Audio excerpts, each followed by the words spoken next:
That's it. So there's nothing else, like there's no one else in the division, there's no one else that interests you? Kobe's bitch ass, always. They gave me time and period for Kobe, I'll beat the living shit out of Kobe. Mike Owens with Inside Fighting. We are in Miami, Florida, and in case you can't tell, I am with the main man, Jorge Masvidal. Jorge, it's been an excellent turnout so far tonight. How are things with you, my friend? I couldn't be better, man. I'm in my city, chilling, hanging out with my peoples, my MMA fans from all over the world, plus my Miami people, so having a grand time, brother. Can't complain. I mean, you've seen the energy in this, nuts. This is like my first 5 free minutes to myself and I'm doing an interview. Well, I appreciate the time first and foremost, but it's been so cool to see the love and the support that your fans give you in Miami. That must mean a lot to you in the stage of your career. But there's, you know, I've been shaking hands, everybody's from everywhere. Obviously, there's a good 30-40% Miami, and the rest is like everybody from Australia, New Zealand, because everybody came out for UFC Miami, you know, to support there. So it's just awesome to see all these individuals that are just here chilling, you know, and showing love like that, you know. Met some cool people along the way too. My boy Tai Tuivasa came out. The main man. Show some love. Some of the Fight Nerd animals came out. Them dudes is fucking good, man. It's like my favorite guys to watch right now, man. They be putting on shows. So definitely like watching the Fight Nerds. Obviously, my favorite fighters all come from American Top Team though. But man, I love it. The sport is ever evolving. So as an Englishman who's in Miami for his first time, I think about the key figures in Miami. I think about yourself. I think about Tony Montana. I think about Pitbull. When you think about who Miami, who comes to mind as the first person? Who comes to mind for me? Yes.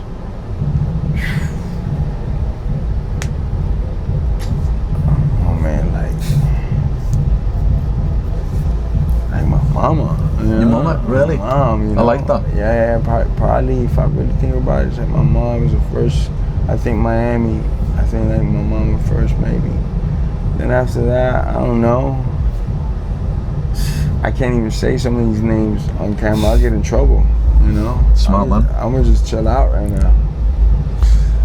But definitely, when you say Miami, you think of what Game Bread, man. Come on, that's a non-given. It's either me or Joel. That's it, you know. Are you going to the fights tomorrow? UFC 314? You bet your fucking money on that. You crazy? Of course. Do you enjoy a UFC card coming to Miami when you're not on the bill? I'm a fan, brother. Yeah, like, I know you are. Through and through, you know. Love the sport.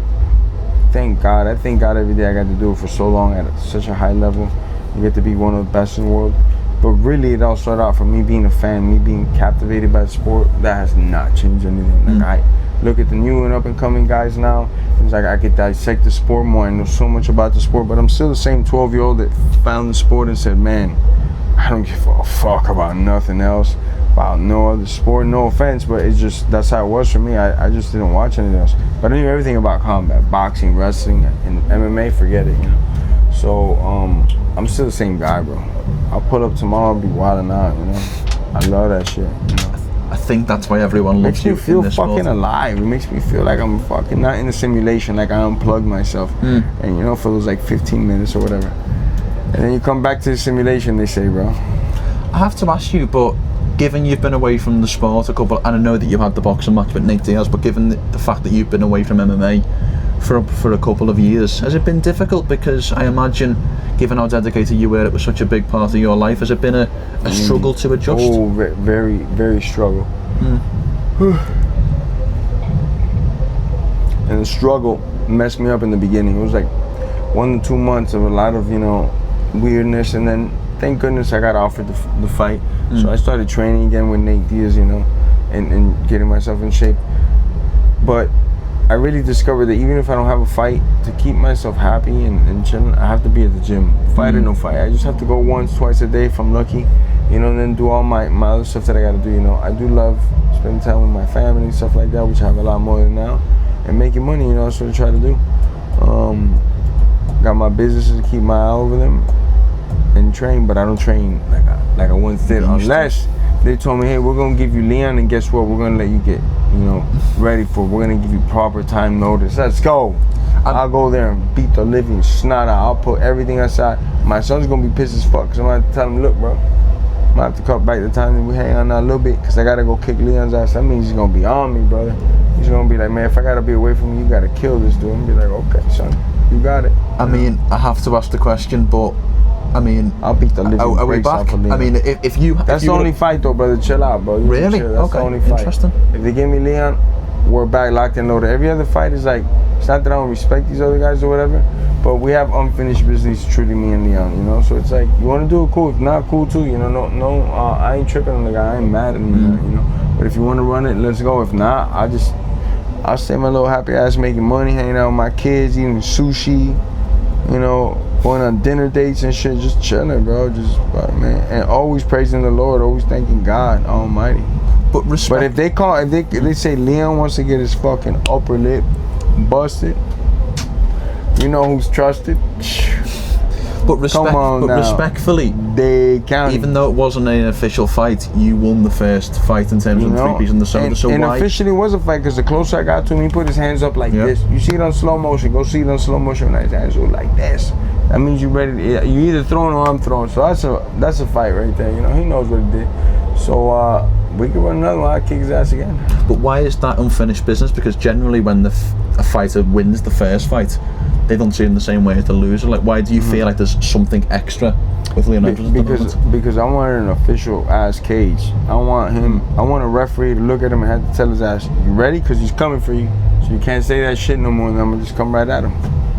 That's it. So there's nothing else. Like, there's no one else in the division. There's no one else that interests you. Kobe's bitch ass always. They gave me time and period for Kobe. I'll beat the living shit out of Kobe. I get myself ready. I'll beat the fucking bricks off that boy. I'll get myself in good shape. I'll beat the fuck out of that fucking rat snitch motherfucker. And I changed his soul, man. I changed that guy. Will never be the same. He knows I changed his ass. I feel like that one runs deeper than a little bit of competitive rivalry. Oh yeah. With Leon, it's like it's all man.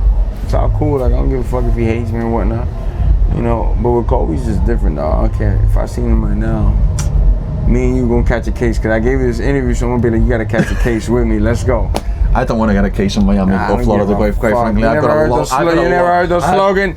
Went on vacation, left on probation. You better chill the fuck out, I'll say 2 things. I'm a long way from home, so I want to get back. But secondly, if you need back, and even though I can't provide much help, I'll do my best. Don't leave me hanging. Last question before I let you go, because I know you're a busy man. Thank you so much for your time before we finish. When it's all said and done, whether it be your career's done or whether it be there's some more, how do you want people to talk about Jorge Masvidal when it is all said and done? First and foremost, a God-fearing man. Straight up, brother. God-fearing man. Respect. And I feel that I got here because of my faith in my religion, in my God. And so whenever I get asked the question, it's like, yeah, I had freaking amazing talent at one point, one of the fastest guys in the world, still got the fucking record and it's gonna stay forever. So I was gifted with the speed, I was gifted with reflex, I was gifted with a lot of things in fighting that God just bestowed on me, these blessings, and I could take a hell of a shot, you know. So I always thank God, because as a kid this is what I wanted to do, and I also thank God because it's what I got to do. It's what I love. How many people that love somebody, something, get to do it and make a living off of it and get praise and admiration for it. I was just a regular guy like everybody else going to work. Now people see me and they're like, brother, you're my favorite fighter. You changed my life. You helped me lose 80 pounds. So to me, I just want the fans to remember me by, man, I love you. Whether you love me or hate me, I fucking love you. I'm a God-fearing man. And it doesn't hurt to be cool. You could be a bad motherfucker, BMF, and just be cool and treat everybody with respect and show everybody love, man. Especially when you're in Dade County, because you know who's got that thing, brother. You know who's got that thing over here, brother. There you have it. The 305 with the 015 one, which is my postcode. I made you wait for a while, bro, because we were busy. So one more question, bro. One more question. That's a good question. The good question as well. It's one more question. Let's say it's not Leon Edwards. Let's say Leon. No, let's do another topic, okay. Bro. Does any other combat sport interest you? I mean, you've obviously had a foray into boxing. Is there Another topic, bro. Another topic. Okay, here's a question. Give me something, bro. You asked you ready? 15 minutes of fighting. You ready? You ready? What's one thing people don't know about Jorge Masvidal you'd like people to know about you? Oh, there's a million things they don't know about me, bro. Let's hear it. There's a million things they don't know about me. What's something you would like people to know about you? That's the thing, nobody knows shit about me, dog. I don't like nobody. I'll tell you what, I was born November 12th. So that makes me a Scorpion. If you follow that fucking shit, which I don't, but some things sometimes are true, it says they're very like secretive, and I'm one of those. So I like really don't put my business out there like that in no way, shape, or form. I'd be like one of those weirdos that if I wasn't fighting and making money off Instagram, I'd be one of them weirdos that didn't have social media. Just be weird and cool like that at the same time. So maybe that's me. People don't know that I'm truly, you know, more like an introvert than an extrovert. You know, that's something people don't know about me. You know? Can I get one more? Very quickly. What my boy said? Very quickly. No mas. That means a yes. Uno mas. How does Ilia do in the lightweight division? I know that you're a big supporter of Ilia Topuria. How do you think he gets on at the cream of the crop at 155? Ilia is small for 155. Yeah. It's a little undersized. The reach as well. And there's big guys at 55. They could do it all. They could wrestle. They could kick. They could punch. They could grapple. And they're gonna be considered to be bigger. All that being said, Ilia will be a world champion. I think, you know, there's not a lot of guys that I always say are gonna be a world champion, because it also takes a little bit of luck along with your athleticism and determination, all that. But I'm telling you, Ilia has so many tools and he has so much power. I've worked out with him a lot. I was working out with him when he was like 2 fights into the UFC, and we got a lot of sessions in. I was telling people back then, like, keep your eye on this guy. He's gonna be a world champion. He did it to 2 guys that I thought were like unbeatable, you know, so it just showed in the way that he beat him, like, this guy's really fucking even surpassed my expectations from him, you know. So I think, you know, he's built, he is gonna have trouble at 55, you know. He's not gonna just walk through guys, but I could see him getting that belt. I could see him on the right night. He's never also fought a guy like Charles Oliveira, but let's say it was Charles Oliveira. Charles has so many weapons. Knees, kicks, his jiu-jitsu's phenomenal. Off his back, it's like the craziest shit. Nobody's like dangerous off their back except Charles Oliveira. You make a mistake, it could be your elbow, your arm, or whatever. And he's just good everywhere. He doesn't have the dog though. And there's no offense to Charles, he's one of my favorite fighters. He does not have the dog like Ilia. Like, you have to kill him every time. It's not just once in a while he fights. No, it's every time he goes in that cage, you gotta shoot this guy like a dog in the head. And he's coming for the guys, you know. And you see him, the fights that he get hurts, he turns it up more. Yeah. That's the fucking guy that he is. That's the blood that he has. So I really think that he could be a champion, man. I think he's a good style for Islam Makhachev. I would see that, because there's nobody else in the division that can wrestle like that, that has hands, and they could go back into Islam and wrestle. Now, granted, Islam will still be the favorite because he's massive compared to Ilia, massive in size, and it's gonna count. If you get taken down early on, it's gonna count and wear you out. But I could see Ilia pulling it off. I could see him being the champion at 155 pounds. I love it. Very well said, my brother. Jorge, thank you so much for the time. I know you've been pulled from pillar to post. I know a lot of people want a lot of content from you. Thank you so much for giving us some of your time, and we look forward to seeing you back. It's all love, brother.